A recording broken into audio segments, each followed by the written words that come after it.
Welcome to Elevate, the masterclass where we dissect the elements of exceptional achievement and lifestyle design with a focus on personal growth and real estate investing. Now, here's your host, Tyler Chesser. Elevate Nation, welcome back. This is Tyler Chesser. I'm so thankful to have you here, and I am incredibly blessed, incredibly grateful to be sitting with one of the leading mindset and behavior experts in the world, John Assaraf, today. You're in for an absolute treat on today's episode, as you normally are, and I'm going to stack on top of that today because today's going to be epic. I'm just throwing that out there. It's going to be absolutely insane. So go ahead and get your notebooks out and be ready to share this episode because it's going to blow your mind. I have no doubt about this. So I'm super thankful to be sitting here with you today. And I want to just ask you the question that I always ask. Are you ready to take it to another level? There is absolutely zero doubt in my mind. Today is the day. I want to welcome you back to the show where we sit down for mind-expanding conversations with influential authorities in real estate, as well as top experts in other industries and disciplines. And obviously, we've got best of both worlds today in John Assaraf, who has a background in real estate and who will absolutely expand your mind. And so that's what we're going to do today. And it is our mission to identify and apply how the best of the best raise the bar personally and professionally to achieve greatness in real estate and beyond. We will distill the mindset, the habits, routines, systems, the tools, the strategies, and so much more from an individual like John Assaraf, who is absolutely continuing to elevate to a life without limits so that you can apply that yourself, so that you can elevate to a life without limits as well. What does that mean? You might ask. You say, hey, wait a minute. What are you talking about? Elevate to a life without limits. You know what? You can do anything you want in your life. And it all starts within your mind. It all starts within your habits, your beliefs, your actions, your massive actions. And who do you actually become as an individual? Who do you become as a performer? You know, we're not here to be mediocre. We're not here to be average. We're here to be uncommon, to be the best of the best, to be high performers, and to be excellent, extraordinary, world shakers, legends, icons. That's what we're talking about here on Elevate. This is a masterclass for leaders and those looking to achieve uncommon results and purposeful outcomes through personal growth, real estate investing, other ventures, and most importantly, and ultimately in their lives. If you appreciate what we are doing on the show, we would appreciate if you subscribed and, you're ready to listen to us ongoing because we're doing big things. And I'm super, super grateful for the team. Shout out to the Elevate Nation team. Shout out to the Elevate Nation community. If you want to engage further with the community, we invite you to join us on Facebook. We've got a community page where you can learn more, you can grow, you can be a part of the tribe, and you can network with other people and build relationships and expand the discussion. Your mind expands when you listen, but it also expands further when you share and when you continue the discussion. So be a part of our Facebook community there. Also visit elevatepod.com. We've got a ton of resources there, a ton of things for you to engage in. And we're all about giving. We're about growing, and we're about abundance. We're about more. We can become more, we can give more, and there's a greater future for everybody in the process. So with all that said, I want to thank you again for being here. I want to thank you again for listening. And I want to introduce you to Mr. John Assaraf. If you've been living under a rock, let me explain to you who John Assaraf is. And I just mentioned it. He is one of the leading mindset and behavior experts in the world. He's appeared numerous times on Larry King Live, Anderson Cooper, the Ellen DeGeneres Show, all the top podcasts. I mean, if you look out there, you've heard him on Tom Bilyeu, Impact Theory. We hear him on Lewis Howes, School of Greatness. I mean, Ed Milet's show. I mean, these are great, amazing podcasts, and we're super grateful to have him on Elevate today. His latest best-selling book, by the way, he's a multiple New York Times best-selling author. His latest best-selling book is Inner Size, which is the new science to unlock your brain's hidden power. It helps individuals recognize and release the mental and emotional blocks that prevents them from achieving their biggest goals and dreams. Also, further to that, John has built 5 multi-million-dollar companies. He's written two New York Times best-selling books, and he's been featured in 8 movies. I mean, this guy is multifaceted, is multidimensional, so we're going to apply that ourselves for Elevate Nation today, so super pumped about that, including, by the way, I'm about to drop the mic. He was included in the blockbuster hit The Secret and the quest for success with Richard Branson and the Dalai Lama. So yeah, I mean, this guy's he's decent. He knows what he's doing. I don't know, just throwing that out there.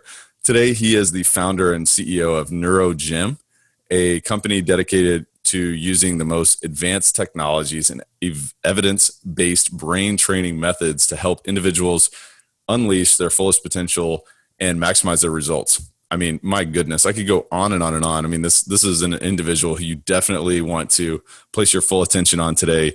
Get your notebook out, be ready to absolutely change your life.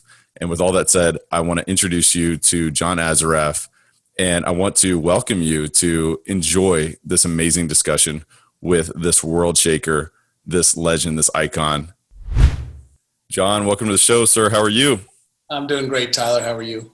Doing fantastic, and love your smile. You make me feel good, make me feel happy, so I appreciate that. And really just grateful to have you on the show today. You know, tell us a little bit more about yourself behind the bio. You know, a lot of people know, John Assaraf, the public figure, but tell us a little bit more about who is John as a man. Sure. Probably most proud of is my two sons, Keenan and Noah. Right there with being proud is being happily married to my life partner, Maria. We've been together for 21 years, married for 15, and it's just been magical. Brother, sister, dad's still alive. Mom passed, unfortunately, because of coronavirus. So that was a challenging part this year. And all around good guy now, but a horrible little terror when I was a teen, trying to figure out who I was and what I was, and got involved with the law, doing a lot of illegal things like selling drugs, yes, using drugs, breaking in entries, counterfeit money. I mean, I was a little hoodlum at 15, 16, 17, and back then I knew that my life was either going to end up at that time at the morgue or in jail, one of the two. And fortunately for me, I met a gentleman, and my brother introduced me to this one man with one question and one answer. My life changed. Talk to me about that. I mean, how did that happen? And then also, I'd love to even further to that. I mean, do you believe that the way that you were as a child served you to a certain capacity to have this upbringing and this perspective, or is there anything else that you'd say to that? That it served me. Well, at the time, it got me into a lot of trouble. At the time, I didn't feel good about myself. And so I had this, macho face on the outside, but deep insecurities on the inside. A lot of limiting beliefs, a lot of insecurities. I didn't think I was smart enough. I didn't think I was good enough. Got kicked out of school so many times. Left at grade 11 finally. Cheated to get out of grade 11 on my final exam. And what I didn't know then that I know now is when I was a young boy, 5 years old, a happy kid, neighborhood in Israel that I grew up in, was great, family every day, beach every day.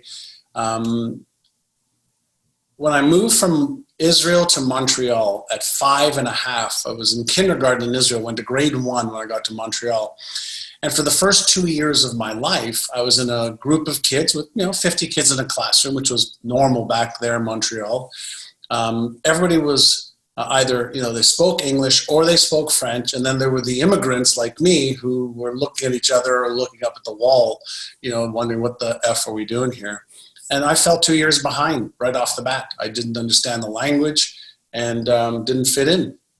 And so I thought I was stupid for most of my, grade school. It wasn't until grade 7, one teacher, Eddie Polak, who took the time to show me that I was actually not that stupid. And he took the time to teach and to really get me caught up.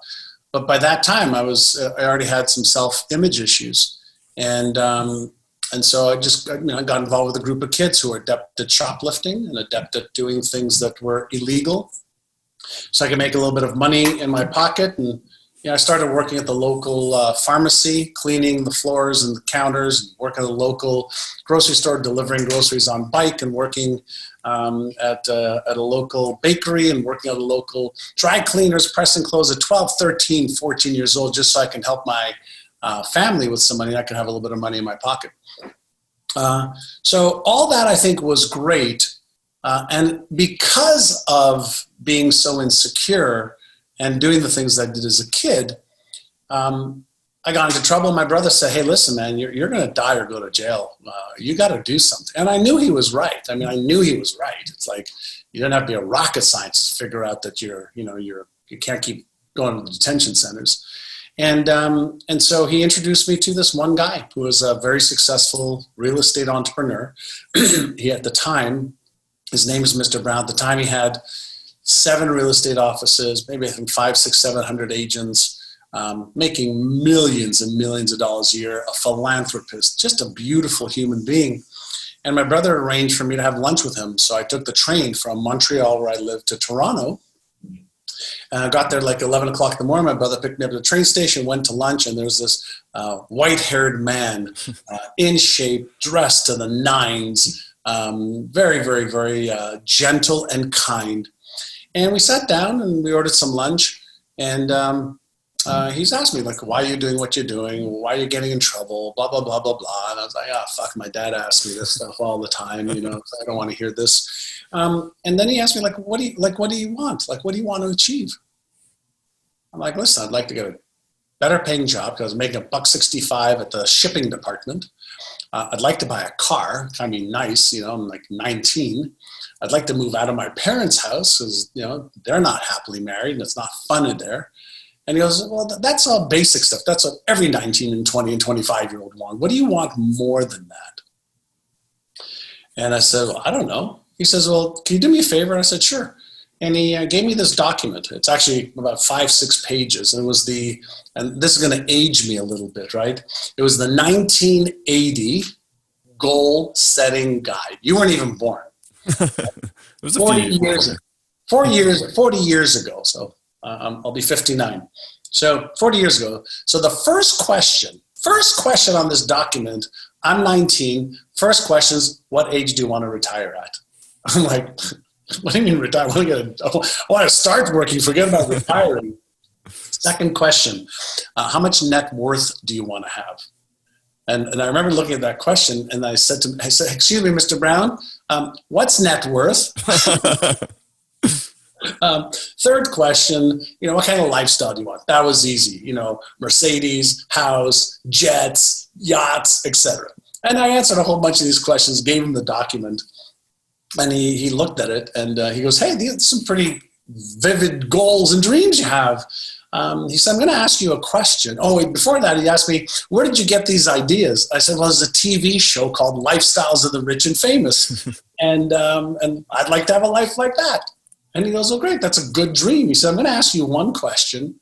And the answer to this one question will determine whether you get to retire at age 45, and at that time I wrote down, I want to retire with $3 million. I want to live a great lifestyle, traveling first class, taking care of my parents, giving some money to charity, Italian clothes, blah, blah, blah, blah, blah. He said, I'm going to ask you one question. The answer to that question will determine whether that becomes your reality or that remains your fantasy. I'm like, one question is going to determine whether I have this or just is some imagination in my head. And I said, oh, okay. So he says to me, are you interested in achieving this vision and these goals, or are you committed? And so I listened to him and I was like, interested, committed, interested, committed. And I said, Mr. Brown, what's the difference? And he said, well, son, if you're interested, you'll do what's easy and convenient. If you're interested, you'll keep using the fact that you weren't good in school and you weren't smart enough and not good enough to control your thinking and your behaviors. If you're interested, you'll do the easy stuff that everybody wants to do and none of the hard stuff that very few people want to do. He says, if you're committed, you'll upgrade your knowledge and your skills. If you're committed, you'll let go of your stories, your reasons, your excuses, and your beliefs of why you can't. If you're committed, you'll develop the habits of a man that can achieve every one of those goals. And every one of those achievements is because I've done that and way more than that. And then he leaned into me. He says, so are you interested or are you committed? And I was like, wow, I mean, this is serious shit.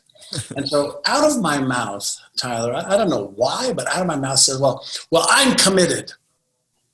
And he was in a very calm way. He put his hand in front of me. And he says, in that case, son, I will be your mentor. This episode of Elevate is brought to you by CF Capital, a real estate investment firm formed by myself and my partner, Brian Flaherty, where we invest in multifamily real estate communities across the Southeast United States. If you'd like to learn more about our approach, our mission, our acquisition criteria, and how you can learn more about future opportunities, visit cfcapllc.com. Again, that's cfcapllc.com. And I go, wow, that's great. What's a mentor? I didn't know. I was 19, right? And so he says, it's somebody who will guide you and coach you and train you on what to do and what not to do and how to do stuff. And I go, great. I mean, great. I said, but I live in Montreal. He says, well, the first thing that has to happen is I need you to move to Toronto. And I go, I live in Montreal. I live with my parents. Don't have a car. I can't move to. I don't have a job here. I've got $60 in the bank. He goes, stop. Here's your story and your excuse already. I go, but it's true. Not just a story. It's true. I got 50, 60 bucks in my bank. I make $1.65 an hour. He says, stop. Are you interested or are you committed to your goals and dreams? I said, well, I just said I'm committed, but he said, no buts. I said, fine, I'll move to Toronto. And I had no idea how. And my brother said, well, listen, bro, you can live with me for 3 months because my brother was living there, or 4 months, and you can get started here. And I said, well, great. Okay, well, how am I going to live? And he said, we'll figure it out. So then Mr. Brown says, great. And these are exact dates. And I'll tell you why the dates are so important. He said, well, great. Now that you're moving to Toronto, there is a real estate course that starts on May the 5th. You have to go to school for 5 weeks, pass a test, you get your real estate license, then you can come work in my company. I said, oh, come on. You want me to go back to school? I freaking left at grade 11. I hate school. I failed English. I failed math. They kicked me out, and I was happy to leave. School is just not for me. He goes, stop. He says, there you go again. You're already telling me about your past. You're already telling me you don't like school. You're telling me all these stories and reasons or excuses. You don't even know that you're doing it. I know, Mr. Brown, but I hate school. He says, well, that's because you didn't have a big enough reason why to go to school. But now I'm giving you a big enough reason why. He says, are you interested or are you committed? I don't want to keep coming back to this. So, I said, well, I'm committed, but I only have $60 in my pocket. He says, listen, your first lesson is this. First, you make the decision, then you figure out how. First, you make the decision, then you figure out how. I said, okay, great. I'll move to Toronto. I'll enroll in this real estate school. And who knows, maybe I'll find $500, which is what he told me the course was. And long story short, Tyler, went back to Montreal. Told my parents I'm moving to Toronto. They're like, for what? To get into real estate. They go, you in real estate? You're 19 years old.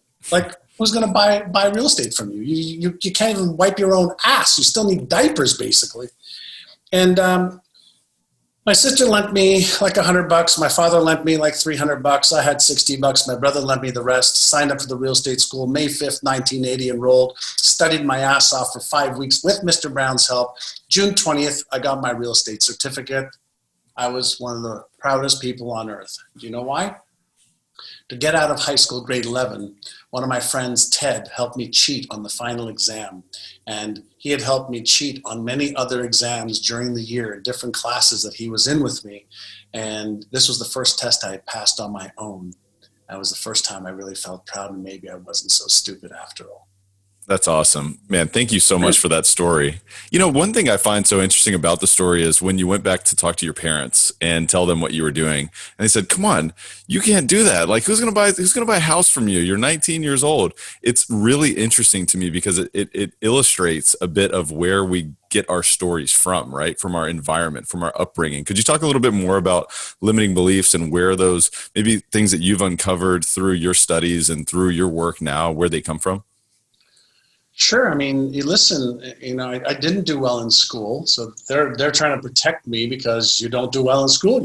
That's just not you. The evidence is real, right? And so they had this limiting belief about me because of my results. Then my environment reinforced those limiting beliefs, and I had those limiting beliefs. The only thing I was good at was gym. I was good at gym class. I was excelled in gym class. I could climb up the rope faster. I could do more push-ups. I could do more of this, more of that.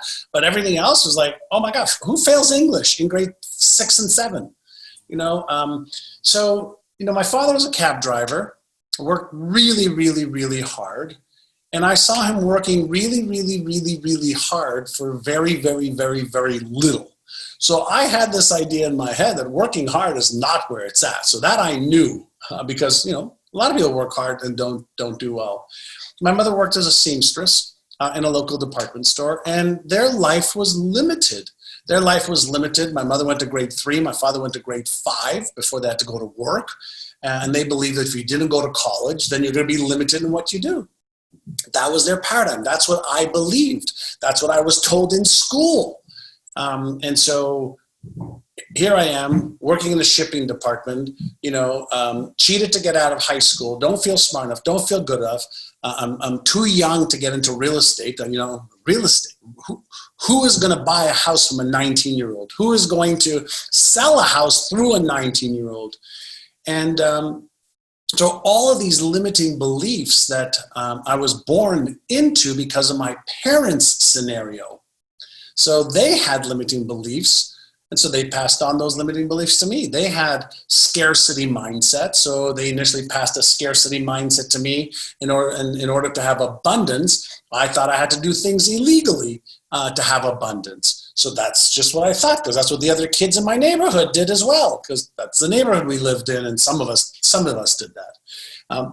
And so the environment plays a huge role in your limiting beliefs. And if we're not taught to develop our mindset, if we're not taught to reinforce, a positive mindset, if we're not taught to reinforce a mindset of growth and a mindset of possibilities and probabilities, then by default, we're developing a limited mindset. And when we're dealing with, I always have my plastic brain on the table, we're dealing with $1 trillion biocomputer. And it's way more than $1 trillion, but there's no user's manual for it.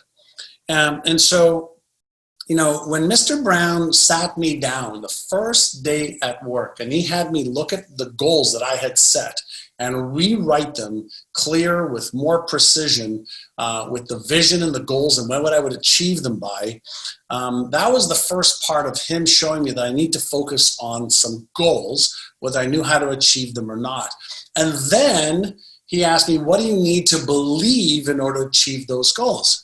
First thing I wrote, I have to believe that I'm smart enough, because I didn't believe I was smart enough. I have to believe that I'm worthy of these goals, because I didn't believe I was worthy of them. I have to believe that I deserve these goals. So I wrote these goals. I'm smart enough, I'm worthy enough to achieve these goals.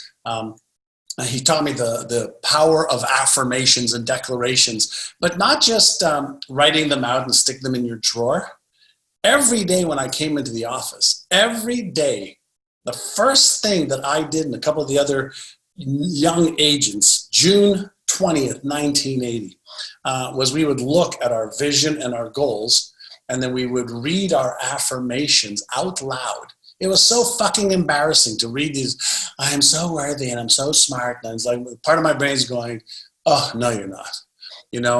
But what he also shared with me was that spaced repetition builds the pattern. And then once you build the pattern then builds you. And so I started to read my goals every day. I started to visualize my goals every day. I started to emotionalize them as if it was true, like I was a Hollywood actor pretending. And all of a sudden, in doing that, plus learning a script, specifically a cold calling script. So it is, 2020 now. This is 40 years ago.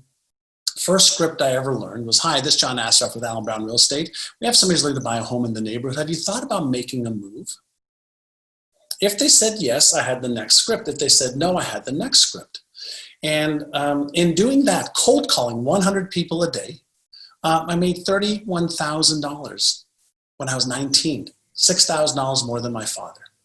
Now, that also means that Allen Brown made $31,000 because I was on a 50-50 split. And in year 2, in addition to my visualization and my affirmations and my emotionalization, he said, I'm going to give you a different script. This one is for sale by owners. This is for people who already want to sell their home. And so the script was, hi, this is John Assaraf. I noticed that you are trying to sell your home privately. If we have somebody that is looking to buy a home in the neighborhood, would you be willing to work out a deal with me where I bring my buyers over to you? We'll figure out a fair commission. So instead of trying to get them to list with me, all I was trying to do was get in the door. I learned another script. That script helped me make $150,000 at 20 years old.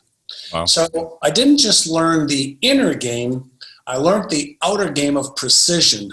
And in my case, I was in sales, right? That was commission only. You eat what you kill.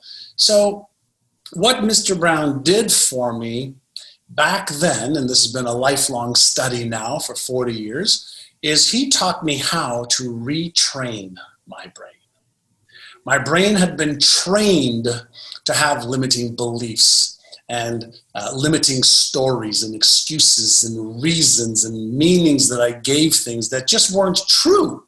But I believed they were true because I trust my mother and father. I trust their friends. I trust my aunts and uncles. That was my environment. I grew up in a wonderful, loving environment that had very limited thinking and very limited skills and very limited, they had goals, there were the hopes and dreams. If we win the lottery, we could live that way. And all the other people, like Mr. Brown's friends, they busted their ass to live that way. And so I got this, one of my friends, Keith Cunningham, was the rich dad in the Rich Dad, Poor Dad series. So he was like Robert Kiyosaki's friend. And so, Allen Brown was kind of like my rich dad, and my dad was my poor dad. And, to this day, my father is 90 years old in a couple of weeks. He's still, if he sees me on camera when he calls me every day, why are the lights on in front of you? Turn the lights off. I said, Dad, it's okay. We can afford the lights. Don't worry. So even today, he hasn't worked in, 50 years we retired him. He hasn't worked. He's still worrying about my lights in my house, So interesting. Well, and we all most of us come up from that background. And I find it to be so fascinating that we all have to break free of that at some point. And you've got to gain this insight. You've got to gain this wisdom. One thing that I'm so fascinated with is the subconscious mind. And I'd be curious to know, what would you tell your younger self about the subconscious mind, and what has that meant for you looking back? There was something I wanted to just share. If you think about when our parents and grandparents were born, right? If you think about, the World War I, World War II, right? Great Depression, where scarcity was crazy, and, millions of people living in subways, for example, in London, right? Like, think about that. If you came from Europe and came over to America and you lived in this era of at any minute, your life can change, and by the millions, you're going to have this scarcity or security mindset. And so your paradigm and how you're going to operate in the world to create security and then to teach your children how to create security just in case requires a very different level of thinking than abundance thinking. So the subconscious, I was fortunate. At 19, I started to retrain my subconscious mind. So if you were to hop onto my iTunes over here, you would hear my goals on here, my prayers. You would hear a bunch here. Now, back in back in, I'm sorry, not 1980, all of the scripts that Mr. Brown gave me in writing, I recorded them on my cassette tapes. Do you know what a cassette tape is? I do. I know. I could record them on a cassette tape, and I would listen to them over and over and over and over and over and over and over and over and over again. So I know the script. Why do you think I know the script 40 years later? It's just 40 years ago I haven't used those scripts. I repeated them so much then, and if you give me any objection, I'll tell you the answer like that. Not because I had that many people ask me those things. It's because I trained my brain to have the pattern. So for 40 years, I've been training my brain. So there's athletes that train their bodies, and they do exercise for that. And if you see behind me, my newest book is called Inner Size, right? I train my brain. I train, I help athletes train their brains, CEOs train their brains, entrepreneurs train their brains, homemakers train their brains with belief patterns, habitual patterns, paradigms that are empowering so they can achieve their goals faster and easier than before, so they don't have the mental or emotional obstacles that are in their way. And so I started doing it, at 19. When I was 23, I went around the world for 14 months from the age of 22 to 23, September 82 to November 83. And when I came back, I worked so hard to make back the money that I just spent traveling around the world. I spent $72,000 in 14 months traveling around the world. And I was working so hard, I ended up with severe ulcerative colitis. And ulcerative colitis is ulcers in your colon, and mine were bleeding ulcers. And so it was, so painful and so uncomfortable. And then I said, it's not that I said, I watched a TV show and they were talking about psychoneuroimmunology. Back then, there's a big word, new word back there, just mind-body connection. And the doctor said, well, listen, if you think about your disease, you expand your disease. If you think about health, then you're in a state of at ease. So I started to look at the cause of the colitis. And number one reason was stress. Number two could be because I was probably partying too hard. Number three, I wasn't exercising. Number four, I probably wasn't eating great. And so I said, okay, let's see if this psychoneuroimmu shit works. So I said, I'm going to get a perfect diet. I'm going to start to exercise. I'm going to do this thing called meditation and visualization, and we'll see what happens. Now, for over a year, I was on 25 pills a day, called salazapine pills, which is an anti-inflammatory sulfate, to reduce the inflammation in my colon. I was doing 2 betnosol enemas a day, morning and night, which is cortisone in your rectum. I was doing a sigmoidoscopy once a month, which means I had to go to the hospital for them to insert a tube to see all the way as far as they can up my colon from the wrong side to see how bad the colitis was, how much inflammation there was. And the last session that I had with Dr. Wu, who was my doctor, was, John, if this doesn't get better, we're going to have to remove part of your colon. I'm like, what? Are you freaking kidding? What do you mean you have to remove part of my colon? He says, it's getting really bad. It's precancerous.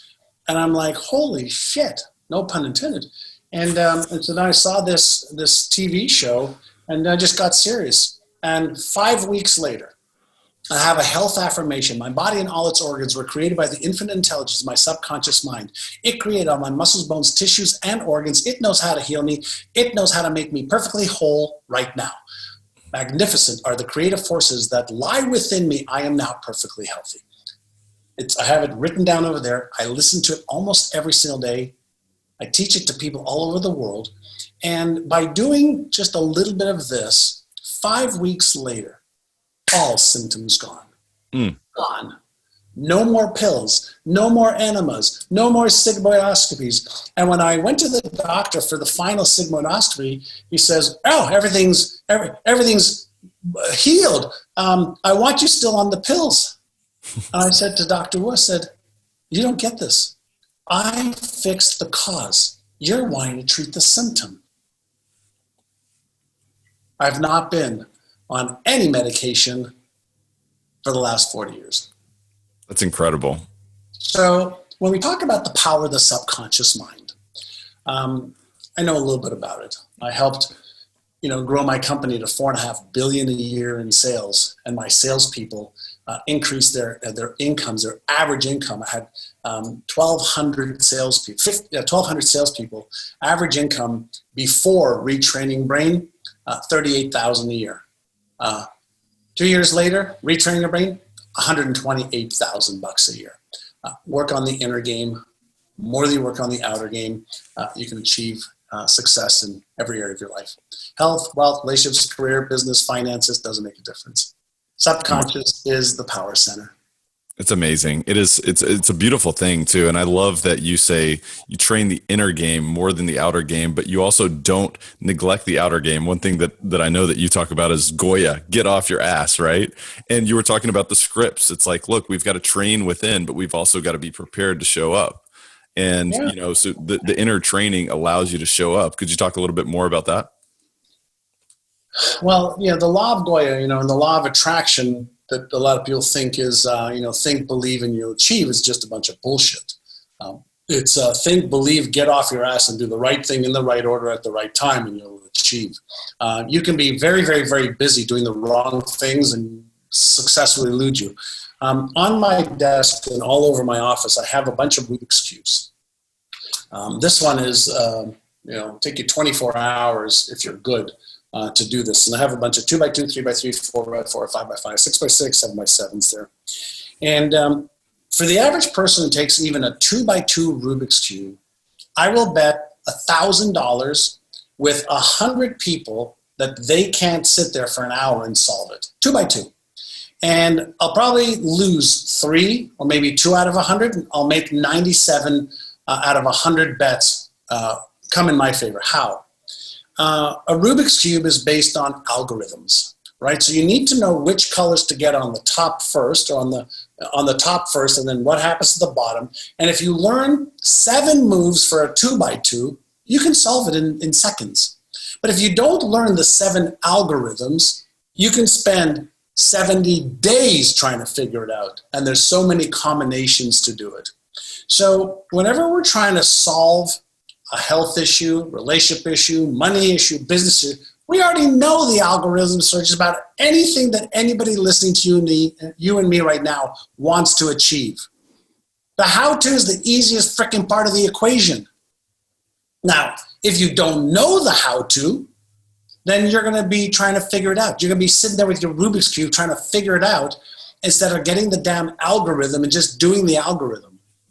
Now, in addition to having the algorithm, the knowledge and the skills, then you've got to have, your self-image aligned so you don't sabotage yourself. You have to manage your emotions, specifically the ones around fear. And then you have to have beliefs that allow you to put your foot on the gas instead of your foot on the brake. And so when you have the knowledge and the skills with the right beliefs, with the right self-image, and you know how to manage emotions, because as we activate different levels of success that we want to achieve, we also activate what I call as the Frankenstein part of our brain, which wants to protect us just in case there's real or imagined danger there. Whether there's something we can lose money, we can get hurt physically, emotionally, mentally, spiritually, financially, whatever the case might be. So there's a mechanism that's been evolving for billions of years that's there to protect you. In nanoseconds it triggers. And so if you don't understand how it works, that's like having, whatever your favorite car is in the driveway that you love, the most amazing car you've ever had, and you don't know how to turn on the ignition, you don't know how to drive it. Well, you have the most powerful tool in the known universe, your brain. Most people don't know the user's manual. And so when I wrote my book, Inner Size, it was to give people the user's manual for their brain, but also inner size is the equivalent of strengthening your core, what I call our neuromuscles. So beliefs are neuromuscles, habits are neuromuscles, managing your emotions are neuromuscles. So are you strong or weak? Resiliency, adaptationism. These are all neuromuscles that you can develop. But if you don't exercise, don't expect to get stronger. Exercise, you're going to get stronger. So that's the way I've been looking at this, and I just have been fascinated with taking complex stuff and making it simple so other people can use it. Are you someone who's seriously looking to elevate your life your business, your real estate portfolio, your cash flow, your deal opportunities, your access to opportunities, your network this year?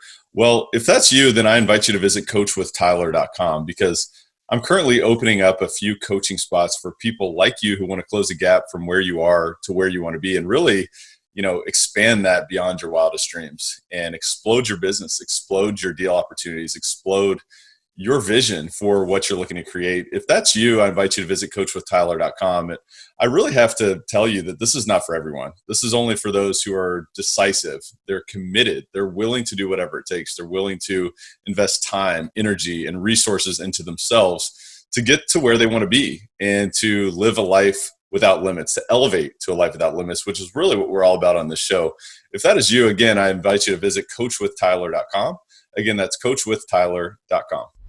It's amazing. And I think that managing fear is almost one of the greatest superpowers that human beings can really tap into. And, what you're talking about, all of these different factors as far as the inner work is really, habitual, right? It's about developing those habits. So how can you be conscious about creating empowering habits, and how have you used that in your life?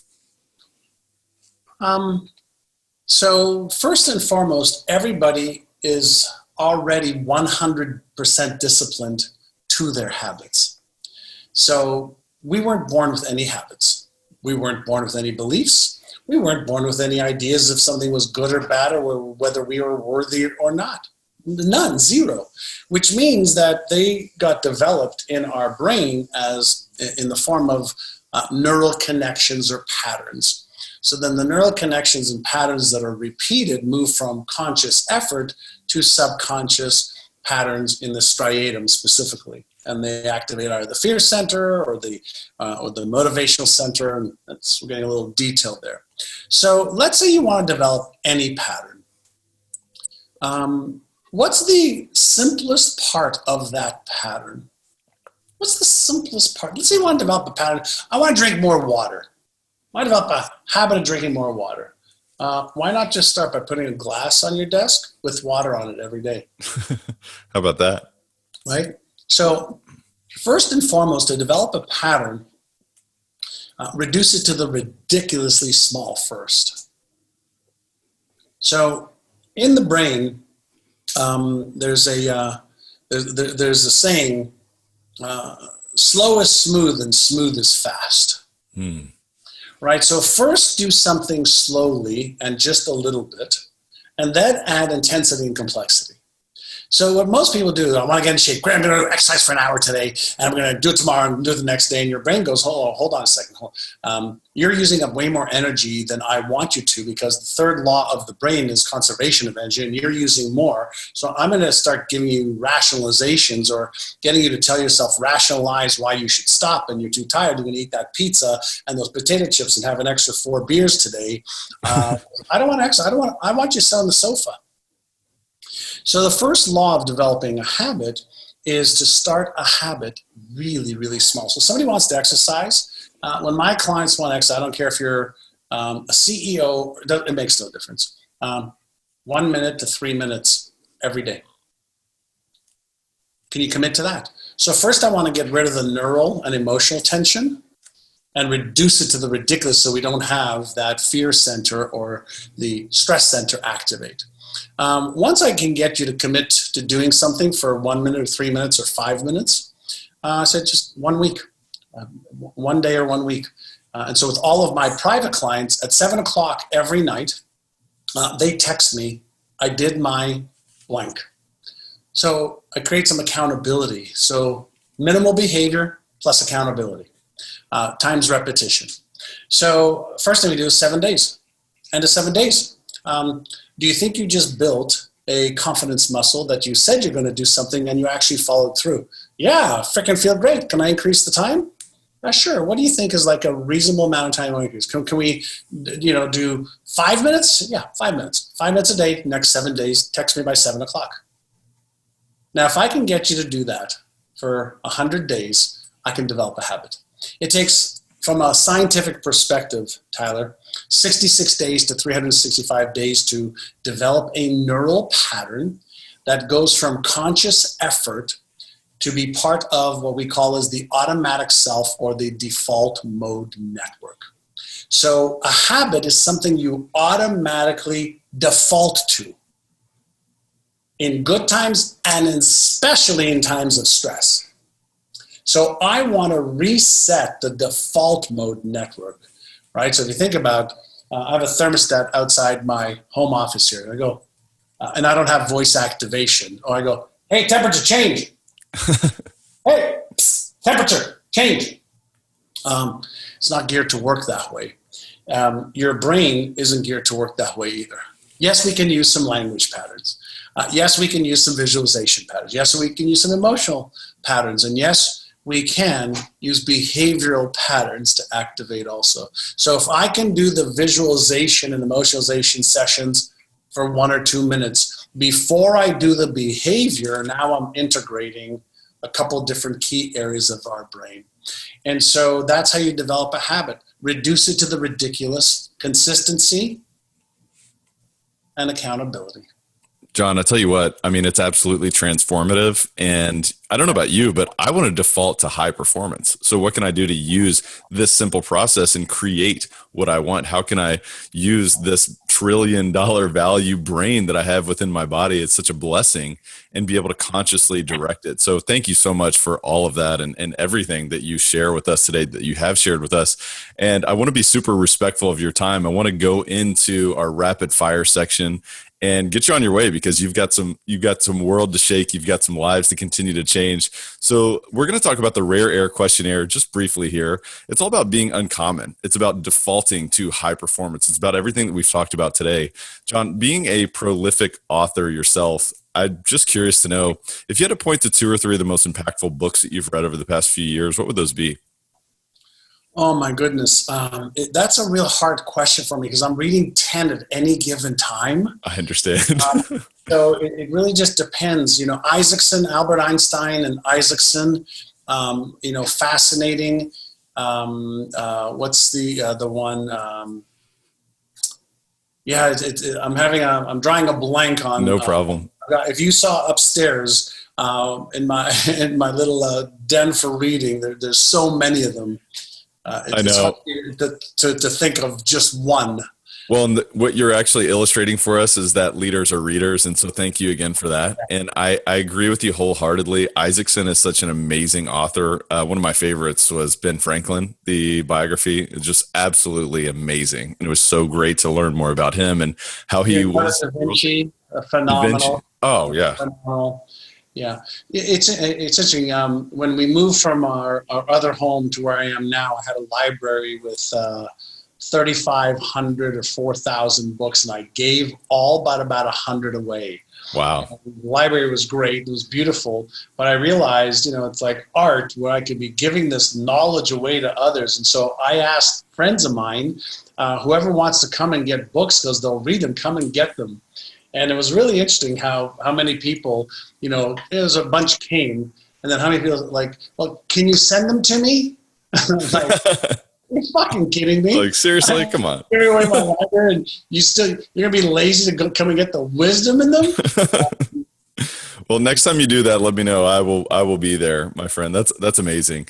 John, what is, outside of what we've already talked about today, I mean, is there any other parts of wisdom that you say you elevate your life on a daily basis through? Yeah, rituals. So I have rituals in the morning, rituals at night. So it's kind of like my bookends for the day. And my day starts every day with gratitude, meditation, mindfulness, and my own inner sizes. So I developed a whole bunch of programs, one for winning the game of fear, one for winning the game of weight loss, one for winning the game of money, one for winning the game of business. The clients of mine, purchase from all over the world. And so I'm listening to inner sizes every day to alter my subconscious mind and to imprint the best beliefs, habits, perspectives, metaphors that I want to have as part of my subconscious conditioning. And the other thing that I do is I've taken all of my goals and my vision for my life and my story and a couple of prayers, and I've recorded them in my own voice. And every day I listen to them. So not only is it in writing, but I'll listen to it when I wake up And I do my meditation in a hypnagogic state, which is just a relaxed alpha brainwave state. And then a lot of times when I'm working, I've got my little tripod and mobile phone. I just bang it on. If I'm working on a computer, instead of having music on, I just listen to the stuff that I want to reinforce in my brain. I love that. I love that. And what a powerful ritual to really, anybody can implement that immediately. So thank you for sharing that. John, what's the biggest way that you elevate others around you outside of all that you do? I mean, obviously you give so much value to other people, but is there anything that you'd point to otherwise? I think, many years ago, the story that comes to my mind, many years ago, there was this woman who brought her child. She waited 8 hours to meet Gandhi. And she walked, do you know this story? I don't know this one, no. So she walked, half a day with her son to meet Gandhi, and she waits 8 hours in line to meet Gandhi. And she gets to the line after this trek and this wait, and she says, "Gandhi, my son is eating sugar all day, every day. Please tell him to stop." And Gandhi says, "Come back in 1 week."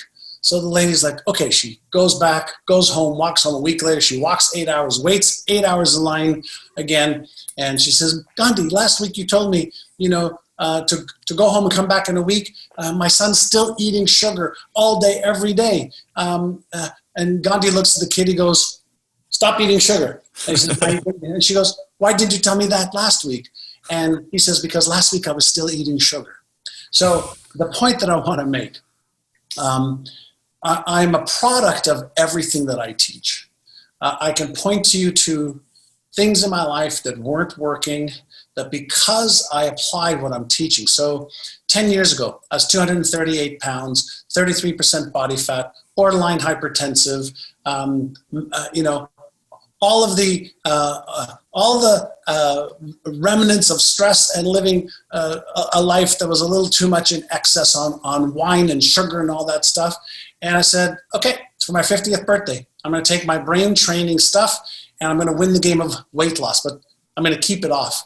And so I did the research, created a weight loss program, started using it from 48 to 50, got to 197 pounds. And this morning I was still 197 pounds and I will be 59 in 2 weeks. So long time, consistency. I've used what I teach in business, in life, in my relationship with my children. And so I know it works. And so the point is, I'm sharing and teaching stuff that I'm also experimenting and using myself. So that's the greatest piece, is be the change, right, that you want. And instead of telling people what they should do it. Like, show that it can be done. And that's probably the best gift I could probably give, is I'm the guinea pig first. Yeah, that's outstanding. And it's such servant leadership. It's true setting the example. It's being the change that you want to see in others, and how inspiring. And thank you for inspiring us today. Thank you for imparting so much wisdom on us. Is there any parting thoughts or words of wisdom that you'd share with Elevate Nation today? The thing that, I'm really aware of is how many people don't realize that every day, every moment, every hour, every week, you're trading your life for what you're doing or not doing. And the question that very few people ask themselves is, the trade worth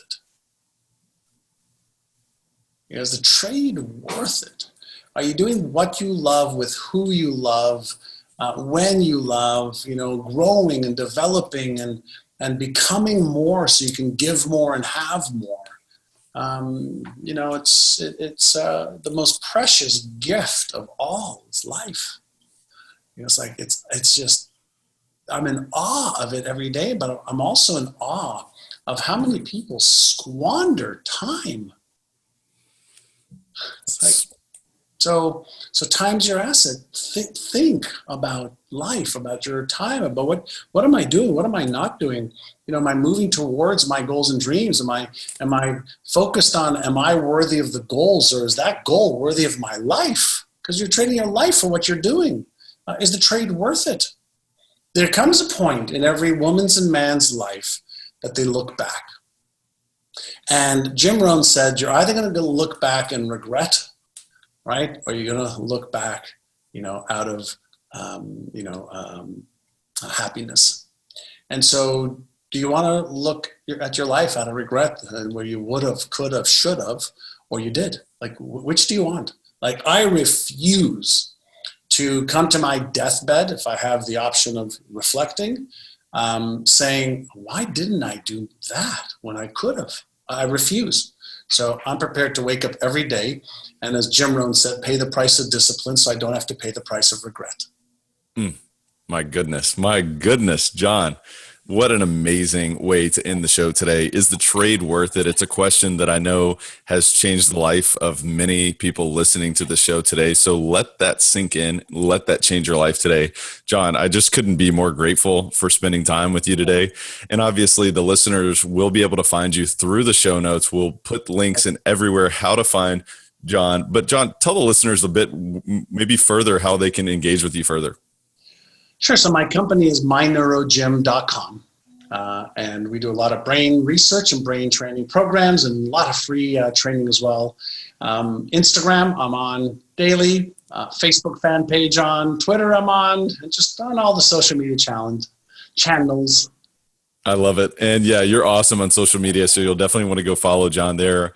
And I encourage you to re-listen to the show because I know that there is a ton of nuggets of wisdom here. There's a ton of things that you can apply to your life. There's a ton of things that you can really start training your inner game. What can you do to train your mind? What can you do to get off your ass and apply this immediately? At the end of the day, it is about applying. It is about taking massive action. It's also about sharing with others. What can you do to pay this forward?